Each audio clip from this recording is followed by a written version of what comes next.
И тук стигам до най-важното нещо, свързано с диарията и какво трябва да правим и какво трябва да си носим в аптечката. На първо място, най-важното нещо, за каквато и да било диария, бактериална, вирусна или такава причинена от паразити, най-важното нещо е да предотвратим дехидратация.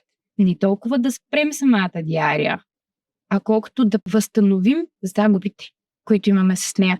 Защото едно разстройство, това е механизъм на нашето тяло да се отърве от лошото. Нали, вие представете си го.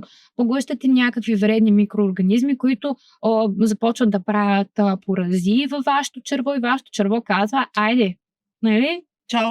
Всичките, мънка. Нали? И идеята е лошото да излезе. Аз така казвам на моите пациенти.